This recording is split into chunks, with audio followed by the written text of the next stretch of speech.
നമ്മുടെ കേരളത്തിൽ നിന്ന് പോയി മിസ്സിസ് യൂണിവേഴ്സ് പെറ്റീറ്റായ രശ്മി നായരാണ് ഇന്ന് എൻ്റെ ഒപ്പം ഉള്ളത്. ഞാൻ തന്നെ സെലക്ട് ചെയ്ത ഗൗണും ഞാൻ തന്നെ സെലക്ട് ചെയ്ത കാര്യങ്ങളൊക്കെ വെച്ചിട്ട് നമ്മളായിട്ട് ഒന്ന് ഒപ്പിച്ചെടുത്ത ഒരു പരിപാടിയാണത്. ഹോളിവുഡ് കൈൻഡ് ഓഫ് നൈറ്റ് എന്ന് പറഞ്ഞിട്ട്. സോ അതിനൊരു ഷോർട്ട് ഡ്രസ്സ് വേണമായിരുന്നു. പിന്നെ അതിൻ്റെ അടുത്ത ദിവസം ഇന്റർവ്യൂ റൗണ്ട് ഉണ്ട്. സോ ഇന്റർവ്യൂവിൽ how you present your self. അപ്പോൾ ഞാൻ നടക്കുമ്പോൾ കാറ്റ് വാക്ക് ചെയ്യുമ്പോൾ ഞാൻ ഒരു വാളും പരിചയമൊക്കെ ഒപ്പിച്ചു. എന്നിട്ട് ഞാൻ അവിടെ പോയി 2 ചാട്ടമൊക്കെ ചാടി കുറച്ച് കളറിഫായിട്ടും കാര്യങ്ങളും ബാക്ക്ഗ്രൗണ്ടിൽ അനൗൺസ് ചെയ്യാൻ വേണ്ടി എഴുതി കൊടുത്തിരുന്ന കാര്യങ്ങൾ ഇതായിരുന്നു. 16th സെഞ്ചുറിയിലെ Unniyarcha, the spirit of the 16th century warrior princess Unniyarcha from Kerala, south India. Unniyarcha നല്ല മോഡേൺ ആണ് സത്യം പറഞ്ഞ വേഷത്തിൽ. അപ്പൊ ഞാൻ അതേ ഒരു കോൺസെപ്റ്റിൽ ചെയ്തതാണ്. എനിക്ക് ഡ്രസ്സിങ് അങ്ങനെ പ്രശ്നമില്ല. Like I'm ready to wear anything. കാരണം I'm at a point where എന്റെ ബോഡി, എന്റെ മനസ്സ്, എന്റെ ആഗ്രഹം. രശ്മിയുടെ ഫോട്ടോസ് ഒക്കെ ഇടുമ്പോഴത്തേനാണെങ്കിൽ ഇപ്പൊ എന്റെ ശരീരത്തെ കുറിച്ച് പറയുന്നോണ്ട് എനിക്ക് പ്രശ്നമില്ല എന്ന് പറഞ്ഞു.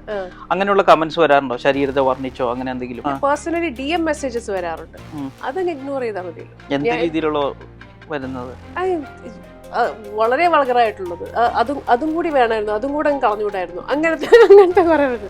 പക്ഷെ ആ ചേട്ടന്റെ മനസ്സിലുള്ള ആഗ്രഹങ്ങൾ ചേട്ടനെ വിളിച്ച് പറയുന്നു. അത് നമ്മൾ റെസ്പോൺസ് കൊടുത്താലല്ലേ പുള്ളിക്കാരൻ എന്തെങ്കിലും തോന്നുന്നു. സീരിയൽ, സിനിമ, റാംഫാക്ക് എന്നൊക്കെ പറഞ്ഞാൽ വേസ്റ്റ് ആയിരുന്നു അന്നത്തെ കാലത്ത്. ഒന്നും സമ്മതിച്ചിട്ടില്ല. പേടിയായിരുന്നു വീട്ടുകാർക്ക്. പേടിയായിരുന്നു. അതൊക്കെ ഇങ്ങനെയായിരുന്നല്ലോ, ആരുടെങ്കിലും കൂടെ കടന്നാലേ റോള് കിട്ടുള്ളൂ. അങ്ങനെയൊക്കെ ഒരു മിസ്അണ്ടർസ്റ്റാൻഡിങ് ഉണ്ടായിരുന്നു ആ സമയത്ത്. അപ്പൊ ഒരു അച്ഛനും അമ്മയും അറിഞ്ഞുകൊണ്ട് മോളെ വിടില്ല. എത്ര രൂപ ചെലവായി ഇതുവരെയായിട്ടും? അയ്യോ, അത് ഞാൻ കണക്ക് കൂട്ടിയിട്ടില്ല. കണക്ക് കൂട്ടി കഴിഞ്ഞാൽ വളരെ വിഷമമുള്ള കാര്യം. $5,000 ഈ ഒരു പാജന്റിന് വേണ്ടി മാത്രം, എല്ലാം കൂടി ചേർത്ത്. റിയാക്ട് ചെയ്യാണ്ടിരിക്കുന്നവരോടാണ് അല്ലേ എപ്പോഴും ആൾക്കാര് തലക്കറി. സോ നമ്മളത് പഠിക്കണം. ഏതൊരു സിറ്റുവേഷനിൽ എത്തിയാലും എങ്ങനെ അവിടുന്ന് തലയൂരാം, അല്ലെങ്കിൽ അതൊരു ഡേഞ്ചറസ് സിറ്റുവേഷൻ ആണെങ്കിൽ okay, I have to get out. അതൊക്കെ ആ ഒരു മെച്യൂരിറ്റി ലെവൽ വന്നാലേ ഈ ഫീൽഡിൽ നിൽക്കാൻ പറ്റും. എനിക്ക് ഈ പ്രായത്തിൽ ഇത്രയൊക്കെ ചെയ്യാൻ പറ്റുമെങ്കിൽ എല്ലാവർക്കും ചെയ്യാം അല്ലേ? തീർച്ചയായിട്ടും. അപ്പൊ എനിക്ക് എന്ത് ഓപ്പർച്യൂണിറ്റി വന്നാലും ഞാൻ എല്ലാവരും പറഞ്ഞ് ഗ്രാബ് ദാറ്റ് ഓപ്പർച്യൂണിറ്റി. ഇത് എപ്പോഴും എല്ലാവർക്കും വരുന്നൊരു സാധനമല്ല. ഇതൊന്നും അധികം ആൾക്കാരെ അറിയില്ല. ഒരു മലയാളിയാണ് ഈ ടൈറ്റിൽ ഇത്തവണ വിൻ ചെയ്യുന്നുള്ള അധികം ആൾക്കാർക്ക് അറിയില്ല. ഞാൻ എന്നെ കൊണ്ട് പറ്റുന്ന പോലൊക്കെ ഞാൻ പ്രൊമോട്ട് ചെയ്യുന്നുണ്ട്. 45 വയസ്സ് എടുക്കേണ്ടി വന്നു. അതാണ് 45 വയസ്സ് എടുത്താലും നേടിയെടുത്തു.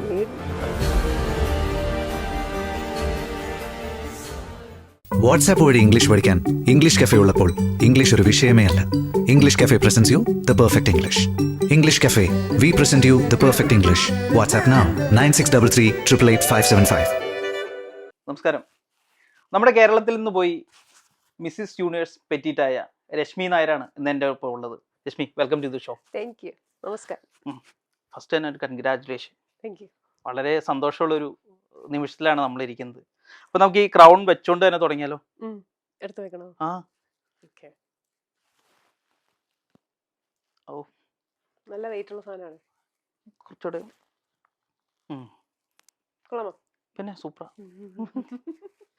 ഇത് എത്ര നാളത്തെ ഒരു ജേണിയിലൂടെ ഈ ഒരു കിരീടം സ്വന്തമാക്കിയത്?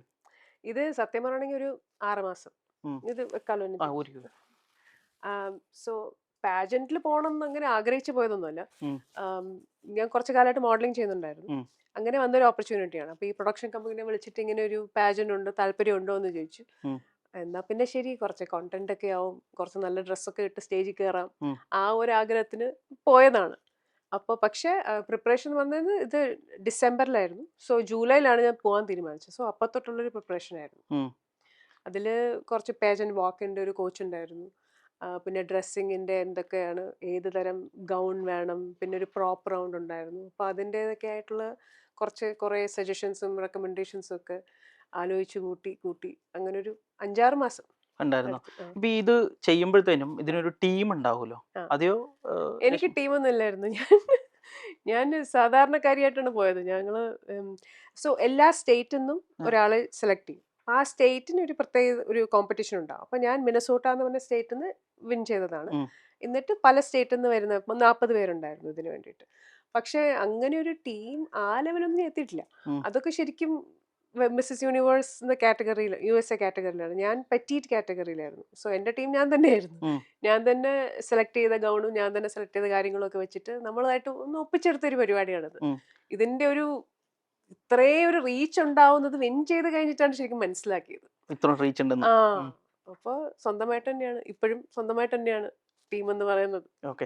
ഇതിപ്പോ എന്തൊക്കെ കോസ്റ്റ്യൂമാണ് രശ്മി ഒറ്റയ്ക്ക് തന്നെ ഇത് ചെയ്യുന്നത്? സോ അവിടെ 3-4 റൗണ്ട് ഉണ്ടായിരുന്നു. സോ ഫ്രൈഡേ നമ്മൾ പോകുമ്പം ഒരു ബോളിവുഡ് നൈറ്റ് എന്ന് പറഞ്ഞിട്ട്, ഹോളിവുഡ് കൈൻഡ് ഓഫ് നൈറ്റ് എന്ന് പറഞ്ഞിട്ട്, സോ അതിനൊരു ഷോർട്ട് ഡ്രസ്സ് വേണമായിരുന്നു.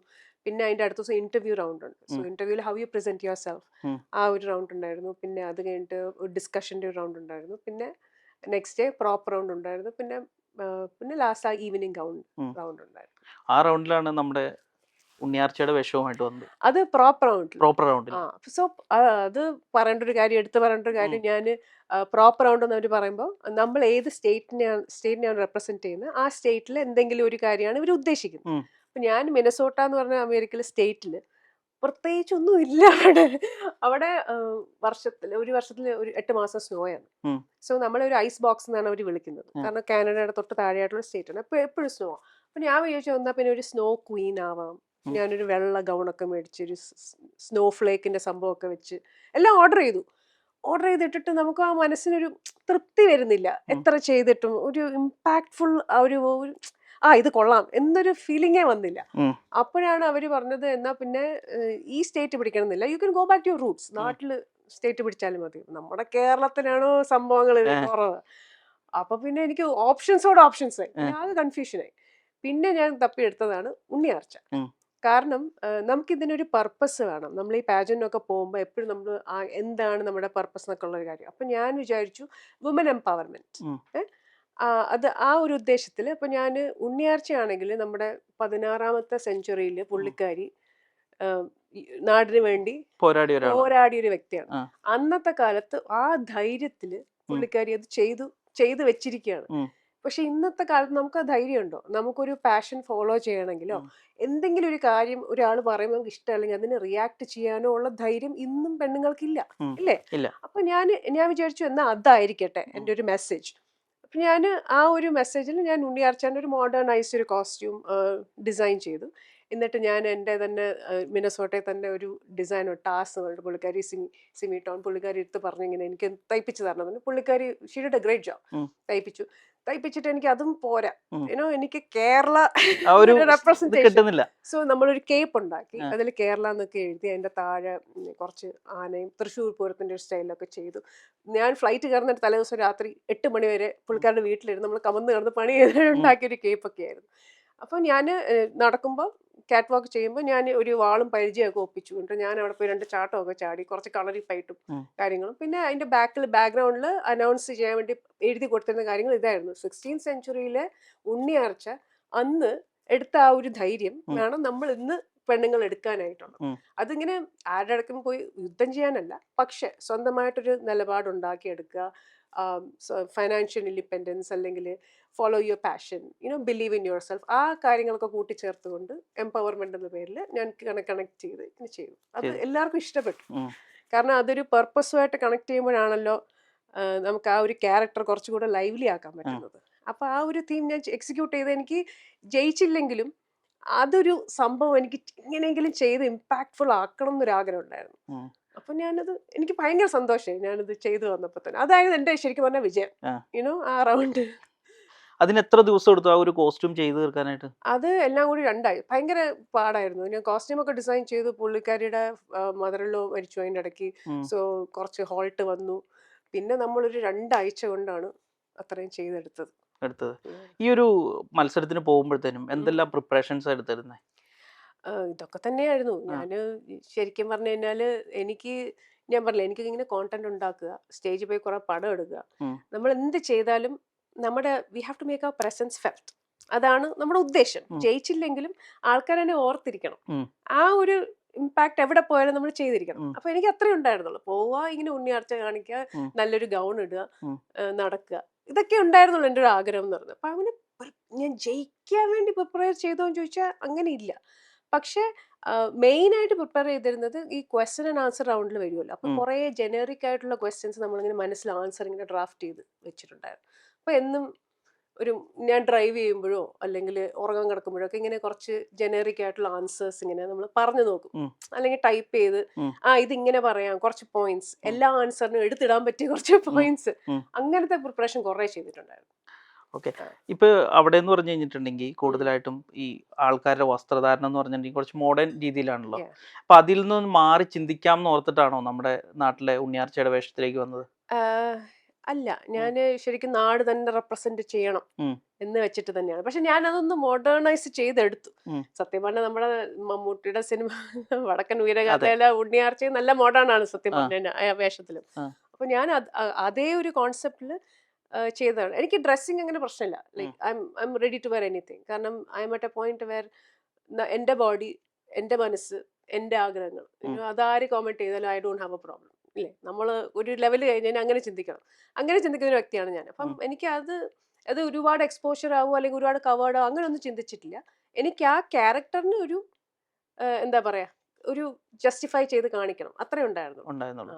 ഇപ്പൊ രശ്മിയുടെ ഫോട്ടോസ് ഒക്കെ ഇടുമ്പോഴത്തേനാണെങ്കിൽ ഇപ്പൊ എന്റെ ശരീരത്തെ കുറിച്ച് പറയുന്നോണ്ട് എനിക്ക് പ്രശ്നമില്ല എന്ന് പറഞ്ഞു. അങ്ങനെയുള്ള കമന്റ്സ് വരാറുണ്ടോ? ശരീരത്തെ വർണ്ണിച്ചോ അങ്ങനെ എന്തെങ്കിലും? വരാറുണ്ട്. ഇഗ്നോർ ചെയ്യും. കമന്റ് ബോക്സ് ഓഫ് ഇടാറൊക്കെ ഉണ്ടോ? ഇല്ല. എന്ത് വേണമെങ്കിലും പറഞ്ഞോട്ടെ അവരെന്നുള്ള രീതിയിലാണോ പോകുന്നത്? അങ്ങനെ വൾഗറായിട്ടൊന്നും എനിക്ക് അങ്ങനെ കമന്റ്സ് ഒന്നും വന്നിട്ടില്ല. പേഴ്സണലി DM മെസ്സേജസ് വരാറുണ്ട്, അതങ്ങ് ഇഗ്നോർ ചെയ്താൽ മതിയല്ലോ. എന്ത് രീതിയിലുള്ള വരുന്നത്?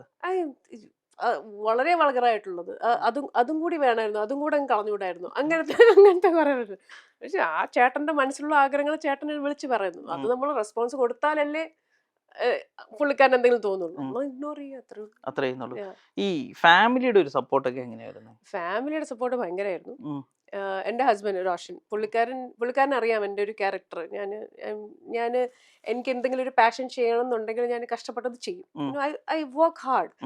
അപ്പോൾ ഞാനിങ്ങനെ പോകണമെന്ന് പറഞ്ഞപ്പോഴും വളരെ സപ്പോർട്ടീവ് ആയിരുന്നു. ഈവൻ ഈ മോഡലിംഗ് ഇൻഡസ്ട്രിയിലും തന്നെ ഏത് ഡ്രസ്സ് ഇട്ടാലും എൻ്റെ കംഫർട്ടബിൾ സിറ്റുവേഷൻ ഏതാണോ അതനുസരിച്ച് ചെയ്യാന്നുള്ളതാണ്. പിന്നെ നമുക്കൊരു മെച്യൂരിറ്റി ലെവൽ ഉണ്ടല്ലോ, അപ്പം ആ ഒരു ലെവൽ വിട്ട് നമ്മൾ കളിക്കില്ല. അപ്പൊ ആ ഒരു വിശ്വാസം നമ്മൾ തമ്മിലുണ്ട്.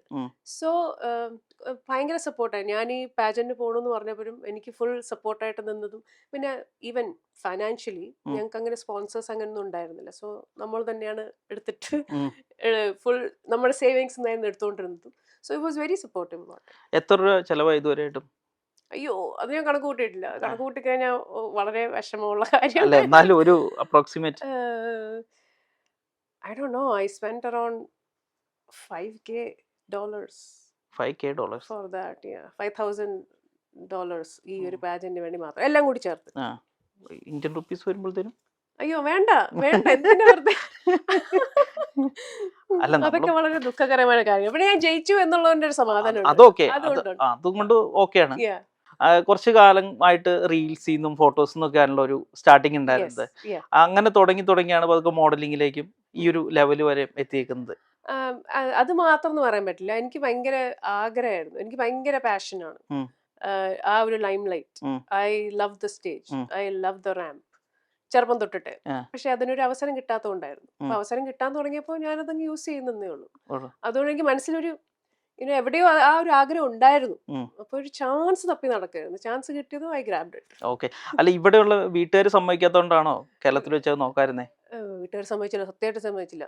വീട്ടുകാർ പറഞ്ഞു വേണ്ട, പഠിച്ചാൽ മതി. ആ ഒരു ലെവലാണല്ലോ. ഞാനൊക്കെ 80s ബോൺ ആണ്, അപ്പം ഇത്രയൊന്നും അഡ്വാൻസ് അല്ല. അപ്പൊ അതുപോലെ ചാൻസ് വരുമ്പം വേണ്ട, തൽക്കാലം അത് വേണ്ട. TV ആങ്കറോ ഡാൻസോ ആ പരിപാടിയൊക്കെ ചെയ്തു. അല്ലാണ്ട് സീരിയൽ, സിനിമ, റാമ്പ് വാക്ക് എന്നൊക്കെ പറഞ്ഞാൽ വേസ്റ്റ് ആയിരുന്നു അന്നത്തെ കാലത്ത്. ഒന്നും സമ്മതിച്ചിട്ടില്ല. പേടിയായിരുന്നു വീട്ടുകാർക്ക്? പേടിയായിരുന്നു. എന്താ, അവരോട് എന്തെങ്കിലും കഥകളോ കാര്യങ്ങളോ പറഞ്ഞു കൊടുത്താൽ ആയിരിക്കാം. കാരണം അന്നൊക്കെ ഇങ്ങനെയായിരുന്നല്ലോ, ആരുടെങ്കിലും കൂടെ കടന്നാലേ റോള് കിട്ടുള്ളൂ. അങ്ങനെയൊക്കെ ഒരു മിസ്അണ്ടർസ്റ്റാൻഡിങ് ഉണ്ടായിരുന്നു ആ സമയത്ത്. അപ്പൊ ഒരു അച്ഛനും അമ്മയും അറിഞ്ഞുകൊണ്ട് മോളെ വിടില്ല. അതുകൊണ്ടായിരുന്നു, അതെനിക്ക് മനസ്സിലായി. അതുകൊണ്ട് ഞാൻ പിന്നെ ഫൈറ്റ് ചെയ്യാൻ പോയില്ല. പിന്നെ ആ ചാൻസ് ഒന്നും വന്നില്ല.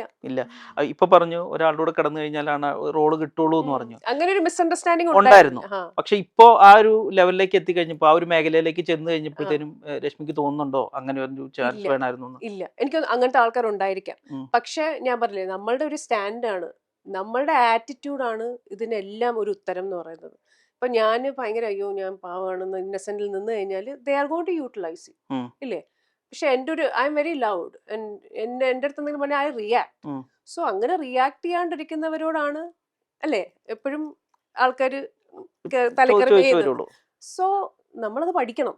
ഏതൊരു സിറ്റുവേഷനിൽ എത്തിയാലും എങ്ങനെ അവിടുന്ന് തലയൂരാം, അല്ലെങ്കിൽ അതൊരു ഡേഞ്ചറസ് സിറ്റുവേഷൻ ആണെങ്കിൽ okay I have to get out. അതൊക്കെ ആ ഒരു മെച്യൂരിറ്റി ലെവൽ വന്നാലേ ഈ ഫീൽഡിൽ നിൽക്കാൻ പറ്റുള്ളൂ.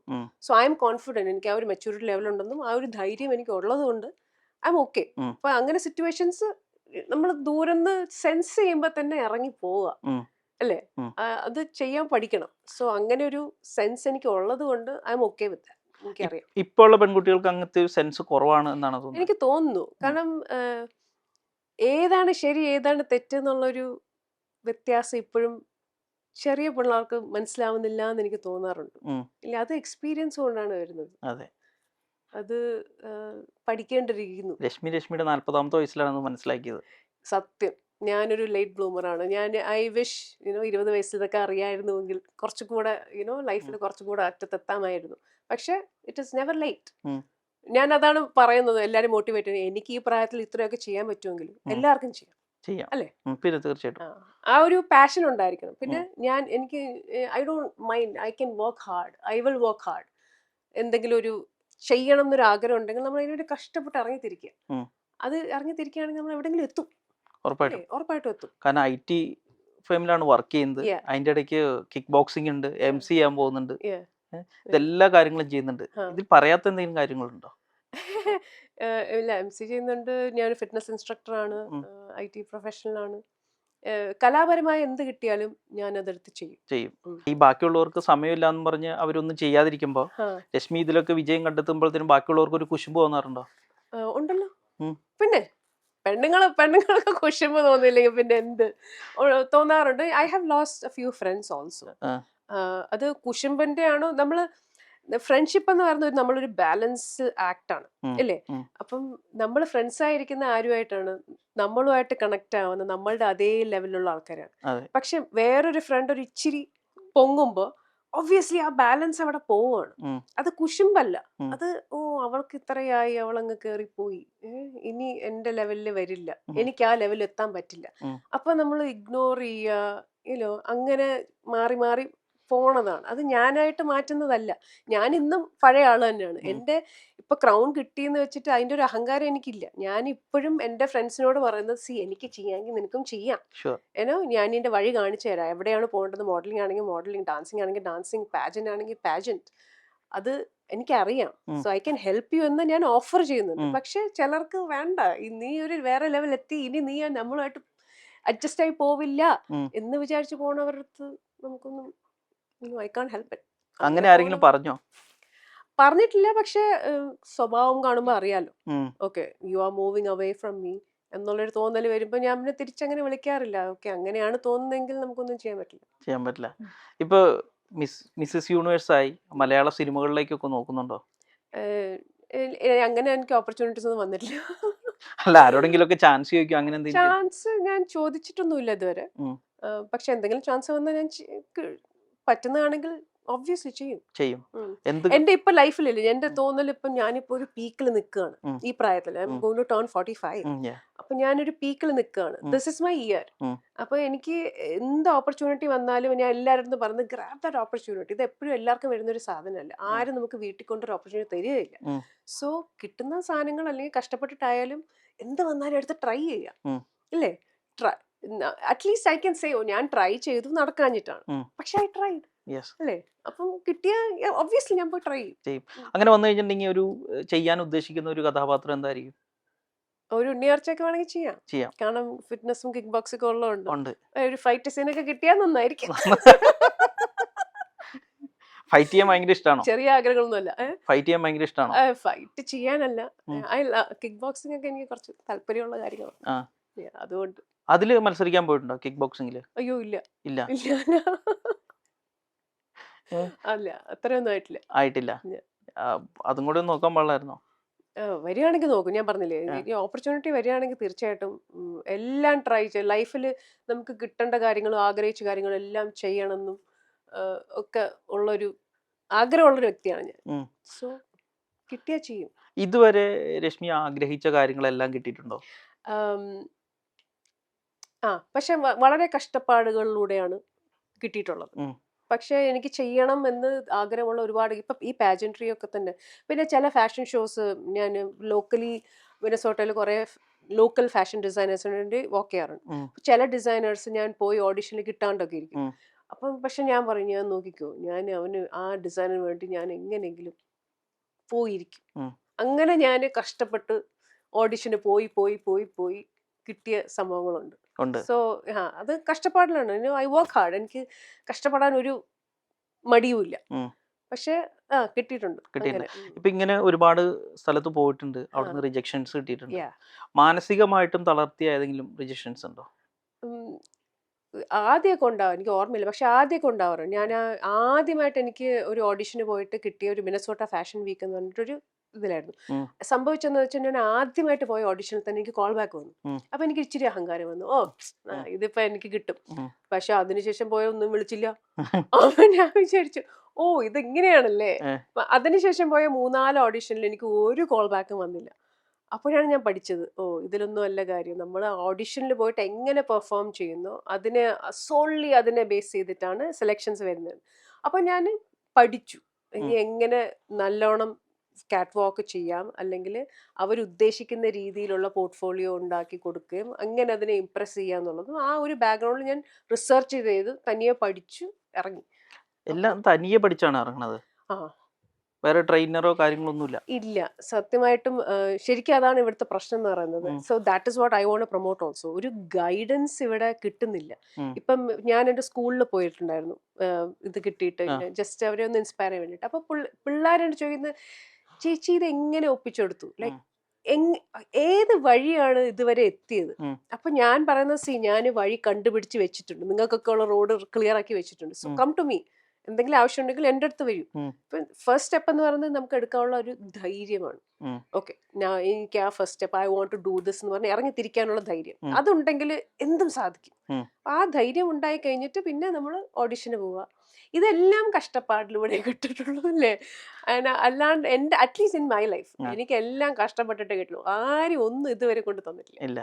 സോ അത് ഇപ്പൊ എനിക്കറിയാം. ഇപ്പം അമേരിക്കയിലാണെങ്കിൽ if you want to go for a pageant, come to me, I will guide you. Pageant coaching ഇപ്പൊ എൻ്റെ ഞാൻ ഇതിന്റെ ഒരു ഭാഗമായിട്ട് എടുത്തിട്ടുണ്ട്, ഈ മോഡൽ കോച്ചിങ്ങും കാര്യങ്ങളൊക്കെ. So I want help others. ഈ കാരണം സ്വന്തമായിട്ട് പഠിച്ച കാര്യങ്ങൾ വേറൊരാൾക്ക് പറഞ്ഞു കൊടുക്കുമ്പോഴത്തേനും കുറച്ചുകൂടെ തീർച്ചയായും അവർക്ക് കറക്റ്റ് ആയിട്ടുള്ള ഒരു വേ നമുക്ക് പഠിപ്പിച്ചു കൊടുക്കാനായിട്ട് പറ്റില്ല. അവിടെ മലയാളി കുട്ടികളാണോ അതെയോ അവിടെയുള്ള US ചിൽഡ്രൻസ് ആണോ വരാറ്? Combination of people. ഏത് ടൈപ്പിലുള്ള ആൾക്കാരും വരാറുണ്ട്. ഇപ്പൊ ഇത് ചെയ്യുമ്പോഴത്തേനും നമ്മുടെ കേരളം ഏതൊക്കെ രീതിയിലാണ് നമ്മുടെ രശ്മിനെ ഒരു പ്രചോദനമായി മാറിക്കൊണ്ടിരിക്കുന്നത് ഓരോരോ കാര്യങ്ങൾ ചെയ്യുമ്പോഴത്തേനും? കാരണം കുറെ നാടുകളായിട്ട് US-ലാണല്ലോ. അപ്പം കേരളത്തിൽ നിന്ന് എന്തോരും ഒരു സപ്പോർട്ട് കാര്യങ്ങൾ അല്ലെങ്കിൽ ഇവിടുത്തെ കാര്യങ്ങളൊക്കെ എങ്ങനെയാണ്? കേരളത്തിൽ നിന്ന് സപ്പോർട്ട്, എൻ്റെ ഇൻസ്റ്റാഗ്രാമിൽ കുറെ ഫോളോവേഴ്സ് കേരളത്തിൽ നിന്നാണ്. ഇപ്പൊ ഞാൻ ട്രിവാൻഡ്രത്ത് നിന്നാണ്. ഇപ്പൊ ഞാനിപ്പം ആക്ച്വലി ഞാൻ എന്നെ തന്നെ പ്രൊമോട്ട് ചെയ്തുകൊണ്ടിരിക്കുകയാണ്. കാരണം ഇതൊന്നും അധികം ആൾക്കാരെ അറിയില്ല. ഒരു മലയാളിയാണ് ഈ ടൈറ്റിൽ ഇത്തവണ വിൻ ചെയ്യുന്നുള്ള അധികം ആൾക്കാർക്ക് അറിയില്ല. ഞാൻ എന്നെ കൊണ്ട് പറ്റുന്ന പോലെയൊക്കെ ഞാൻ പ്രൊമോട്ട് ചെയ്യുന്നുണ്ട്. പക്ഷെ എൻ്റെ പർപ്പസ് എന്ന് പറയുന്നത് ഒരാൾ അമേരിക്കയിലോട്ട് പോയി പാജന്റ് വിൻ ചെയ്യാന്നുള്ളതല്ല. പർപ്പസ് പറയുകയാണെങ്കിൽ ഇപ്പൊ ഞാൻ ജനിച്ച് വളർന്ന ഒരു അവസ്ഥ എന്ന് വെച്ച് കഴിഞ്ഞാൽ ഞാൻ ഭയങ്കര നല്ല വണ്ണമുള്ള ഒരു ഗുണ്ടു കുട്ടിയായിരുന്നു. നല്ല നിറച്ച് മുടിയൊക്കെ ഉണ്ടായിരുന്നു. അപ്പൊ എന്നെ ഒരുപാട് പേര് കളിയാക്കുകയൊക്കെ ചെയ്യായിരുന്നു. അപ്പൊ അവരോടൊക്കെ നമ്മൾ എതിർത്ത് എന്നെ കളിയാക്കരുത് എന്ന് പറയുന്നതിന് പകരം അവര് പറയുന്നതാണ് ശരി, എന്നെ കാണാൻ കൊള്ളില്ല, ഞാനൊരു കരടി ലുക്കാണ്, അങ്ങനെയൊക്കെ ഞാൻ തന്നെ അങ്ങ് വിശ്വസിച്ച് വളർന്നു കുറെ കാലം എൻ്റെ ചൈൽഡ്ഹുഡ്. പിന്നെ പറ്റുന്ന ഇപ്പം ഞാൻ പറഞ്ഞില്ല 80s ഇന്നത്തെ പോലെ അഡ്വാൻസ്ഡ് അല്ല. അപ്പം പേരൻസ് ഒന്നും നമ്മളെ പറഞ്ഞ് തിരുത്തിയിട്ടുമില്ല. അവരെന്ത് വേണേ പറഞ്ഞോട്ടെ മോളെ, നീ യു ആർ ഇനഫ്, നീ ഇതാണ് നിന്റെ ഒരു ക്യാരക്ടർ എന്ന് പറയുന്നത്, ഇത് വെച്ച് നമുക്ക് എന്തൊക്കെ ചെയ്യാൻ പറ്റും ഇത് നമ്മൾ ചെയ്യുന്നു. അങ്ങനെയൊന്നും ആ ഒരു ലെവൽ ഓഫ് കണ്ടീഷൻ അല്ലായിരുന്നു. നമ്മുടെ കണ്ടീഷൻ എന്ന് പറഞ്ഞാൽ മറ്റുള്ളവരെ കൊണ്ട് നല്ലത് പറയിപ്പിക്കണം. അപ്പുറത്തെ ആന്റിയുടെ മോള് കണ്ടോ അത്രയും മാർക്ക് മേടിച്ചു, അതുപോലെ ചെയ്യണം. അപ്പൊ അങ്ങനെയൊക്കെയാണ് നമ്മൾ ജീവിച്ചു വന്നത്. അത് ഒരു 25-30 ഇയേഴ്സ് എടുത്ത് എനിക്ക് മനസ്സിലാക്കാൻ. ഞാൻ എന്തിനാണ് വല്ലവരുമായിട്ട് കമ്പയർ ചെയ്യുന്നത് അല്ലേ? I M enough. എന്നെ കൊണ്ട് എനിക്ക് ആവശ്യത്തിന് കഴിവുണ്ട്. അത് എൻ്റെ കഴിവ് വെച്ച് എന്തൊക്കെ ചെയ്യാൻ പറ്റുന്നു അത് ഞാൻ ചെയ്യണം എന്ന് മനസ്സിലാക്കി വന്നപ്പോൾ ഒരുപാട് ലേറ്റായി. ഓക്കെ. അപ്പം എനിക്ക് ഇപ്പോഴും ഈ ചെറിയ പിള്ളേരോട് അതാണ് പറയാനുള്ളത്. നമ്മൾ ഒരിക്കലും ഒരാളായിട്ട് കമ്പയർ ചെയ്യില്ല. കമ്പയർ ചെയ്യാൻ നിന്ന് കഴിഞ്ഞാൽ നമ്മൾ ഒരിടത്തും എത്തില്ല. We are all equally talented. നമുക്ക് ടാലന്റ് അല്ലെങ്കിലും ഒരാൾക്ക് ടാലന്റ് കൂടുതലാണെങ്കിൽ മറ്റുള്ള ആൾക്കായിരിക്കും മെച്യൂരിറ്റി കൂടുതൽ, എന്നാൽ വേറൊരാൾക്കായിരിക്കും ഇന്റലിജൻസ് കൂടുതൽ. So we are all balance, we are all in the same category അല്ലേ? ഒന്ന് അങ്ങോട്ടും ഇങ്ങോട്ടും മാറി നിൽക്കുന്നതേ ഉള്ളൂ. അത് നമ്മളിൽ എന്താണോ ഏറ്റവും നല്ല ഒരു ക്വാളിറ്റി ഉള്ളത് അതിനെ നമ്മൾ വളർത്തിയെടുത്ത് ആ വഴി പോവുക എന്നുള്ളതാണ്. സോ അത് ഞാൻ മനസ്സിലാക്കി വന്നത് കുറെ ലേറ്റ് ആയിട്ട്. എനിക്ക് അതും പകർന്നു നടക്കാനുള്ളതാണ് പിള്ളേരോട് പറയാനുള്ളത്, പെൺകുട്ടികളോട്. ലൈക്ക് നിങ്ങൾ എന്തും ആയിക്കോട്ടെ, ധൈര്യം ഇല്ലാത്ത എന്ത് ക്യാരക്ടറും ആയിക്കോട്ടെ, കുറച്ച് ധൈര്യം സംഭരിച്ച് നമ്മളിൽ എന്താണോ ഉള്ളത് അത് വെച്ച് എന്തൊക്കെ ചെയ്യാം അത് പോയി ചെയ്യാം. ഇപ്പോഴുള്ള പെൺകുട്ടികൾക്ക് പല സന്ദർഭങ്ങളിലും നോ പറയാൻ പറ്റില്ല എന്ന് തോന്നിയിട്ടുണ്ട്. എനിക്ക് നമ്മുടെ കണ്ടീഷനിങ് ആണ്. നമ്മൾ പറയും അയ്യോ വയസ്സായവരെ റെസ്പെക്ട് ചെയ്യണം, അങ്ങനെ വയസ്സായവരെ എന്ത് പറഞ്ഞാലും റിയാക്ട് ചെയ്യാണ്ടിരിക്കരുത്. ഇപ്പൊ ഞാൻ എൻ്റെ മോളുടെ അടുത്ത് തന്നെയാണ് പഠിപ്പിക്കുന്നത്. എൻ്റെ മോളെന്ന് പറഞ്ഞാൽ ഒരു അസൽ മലയാളി കുട്ടിയാണ്. ഇവിടെ നാട്ടിൽ വരുമ്പോൾ അയ്യോ ഈ കൊച്ചിങ്ങനെയാണോ ഇരിക്കുന്നത്, മലയാളി അച്ഛനും അമ്മയ്ക്കും ഉണ്ടായ കുട്ടി പിന്നെ മലയാളി അങ്ങനല്ലേ ഇരിക്കുക, അമേരിക്കക്കാരെയും പോലെ ഇരിക്കില്ലല്ലോ. അപ്പോൾ എൻ്റെ മുന്നിൽ വെച്ച് എൻ്റെ മോളെ ആരെങ്കിലും അങ്ങനെ പറയുകയാണെങ്കിൽ ഞാൻ റിയാക്ട് ചെയ്യും. കാരണം എൻ്റെ മോളെ പറ്റി എനിക്ക് പോലും ബോഡി ഷെയിം ചെയ്യാനുള്ള അവകാശം ഇല്ല. അങ്ങനെ ഞാനത് ആർക്കും കൊടുക്കുകയില്ല. സോ ആര് പറഞ്ഞാലും ഞാൻ അപ്പം തന്നെ പറയും അത് എൻ്റെ മോളാണ്, ഐ എം ഓക്കെ വിത്ത്. എന്നെ പോലെയല്ലേ എൻ്റെ മോളും ഇരിക്കുള്ളൂ. അതൊരു അമേരിക്കക്കാരി പോലെയാണെന്ന് വാശി പിടിക്കുന്നത്, അമേരിക്ക ജനിച്ചു എന്ന് വെച്ചിട്ട് അമേരിക്കക്കാരിയെ പോലെ ആവുമോ? So I react. ഞാൻ മോൾക്ക് പഠിപ്പിച്ചു കൊടുക്കുന്നത് അത് തന്നെയാണ്. നോ ബഡി ഈ ലോകത്ത് nobody can body shame you or disrespect you. അത് നമ്മൾ പിള്ളേർക്ക് ചെറുപ്പത്തിലേ പറഞ്ഞു കൊടുക്കേണ്ട ഒരു കാര്യമാണ്. ആവശ്യത്തിന് നമ്മൾ റിയാക്ട് ചെയ്യുക. ഇപ്പം നേരത്തെ പറഞ്ഞൊരു സിറ്റുവേഷണൽ കാര്യം പറഞ്ഞില്ലേ, ഇപ്പം ആൾക്കാർ നമ്മളെ മിസ്യൂസ് ചെയ്യുന്നുള്ളത്, അത് ചെറുപ്പത്തിലേ നമ്മൾക്ക് റിയാക്ട് ചെയ്യാൻ പഠിപ്പിച്ചിട്ടുണ്ടായിരുന്നെങ്കിൽ ഇങ്ങനത്തെ ഒരു അവസരം വരില്ല. റൈറ്റ്? നമ്മൾക്ക് എപ്പോഴും ബി ബോൾഡ് ആൻഡ് ഫിയർലെസ്. അതൊക്കെയാണ് ഇപ്പോഴത്തെ ഒരു ഇതെന്ന് പറയുന്നത്. And attitude. നമ്മൾ ഒരു മുറിയിൽ സൈലന്റ് ആയിട്ടിരിക്കുമ്പോൾ നല്ലൊരു ആറ്റിറ്റ്യൂഡിൽ ഒരു പെൺകുട്ടി വന്നതിന് നമ്മൾ ഒരിക്കലും ആ കുട്ടിയോട് മിസ്ബിഹേവ് ചെയ്യില്ല. കാരണം എന്താണ്? ഓ ഷീസ് ലൗഡ്, ഷീസ് അത് വേണ്ട അല്ലേ? പാവത്താനെ പോലെ ഇരിക്കുമ്പോഴാണ് എല്ലാവരും നമ്മളെ മുതലെടുക്കുക. അത് ചെറുപ്പത്തിലെ പിള്ളേരെ കണ്ടീഷൻ ചെയ്ത് വളർത്തേണ്ട ഒരു കാര്യമാണ്. ഇപ്പൊ ബോഡി ഷെയ്മിന്റെ കാര്യം പറഞ്ഞു. ബോഡി ഷെയ്മിങ് ചെറുപ്പം മുതലേ നല്ല രീതിയിൽ അനുഭവിച്ചു വന്നാണോ? പിന്നെ ഞാൻ പറഞ്ഞില്ലേ, ഒരു 10-12 ക്ലാസ് വരെ ഞാൻ വിശ്വസിച്ചിരുന്നത് എന്നെ കൊണ്ടൊരു കാശിനെ കൊള്ളില്ല, ഞാൻ ലൈഫിൽ ഒരിടത്തും എത്തില്ല എന്നൊക്കെയായിരുന്നു ഞാൻ വിശ്വസിച്ച് വെച്ചിരുന്നത്. അത് ആ ബോഡി ഷേമിന്റെ ഭാഗമായിരുന്നു. അന്ന് എൻ്റെ അടുത്ത് ആരും പറഞ്ഞിട്ടുണ്ടായിരുന്നില്ല you react, tell them it's okay, ഞാൻ ഇത് വെച്ച് അങ്ങ് ജീവിച്ചോളാം, അല്ലെങ്കിൽ ഇതൊരു പ്രശ്നമല്ല എന്ന് എനിക്കറിയില്ലായിരുന്നു. സോ അത് നമ്മൾ അറിഞ്ഞിരുന്നെങ്കിൽ ഞാനൊരു പക്ഷേ വളരെ വ്യത്യാസമായിട്ടായിരുന്നായിരിക്കും അത് റിയാക്ട് ചെയ്തിരുന്നതും. എൻ്റെ ആ ഒരു ചൈൽഡ്ഹുഡ് ആ ഒരു എന്താ പറയുക ആ ഇൻഫീരിയോറിറ്റി കോംപ്ലക്സും കൊണ്ട് നടന്ന ആ കാലഘട്ടം ഉണ്ടാവില്ലായിരുന്നു. പിന്നെ ഞാൻ വേറെ എവിടെയെങ്കിലും എത്തിപ്പോയാൽ. അതൊരു പാവത്താൻ കുട്ടിയായിരുന്നു രശ്മി. പാവത്താനൊന്നും അല്ല, പക്ഷെ എൻ്റെ മനസ്സിൽ ആ ഭയങ്കരമായിട്ടൊരു കോംപ്ലക്സ് ഉണ്ടായിരുന്നു. എന്തായിരുന്നു?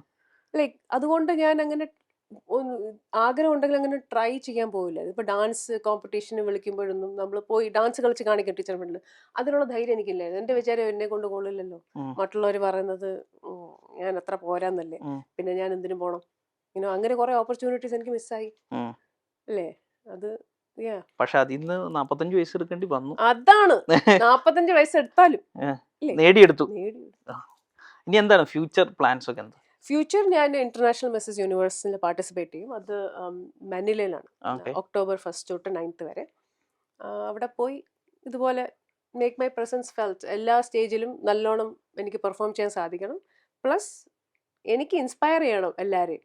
എനിക്ക് ഇത് ഇത്രയും ഈ ഒരു ലൈഫിൽ നിന്ന് വന്ന് I have transformed my self. അപ്പോൾ എനിക്ക് ഇത്രയൊക്കെ ചെയ്യാൻ പറ്റുമെങ്കിൽ നിങ്ങൾക്കും ചെയ്യാം. അത് മാത്രമേ ഉള്ളൂ. ആ ഒരു പർപ്പസാണ് എൻ്റെ. അപ്പോൾ ആ ഒരു 9 ദിവസം പോയി അവിടെ പോയി അടിച്ചു പൊളിക്കുകയാണ്. എന്നത് ഒക്ടോബർ. ഓക്കെ.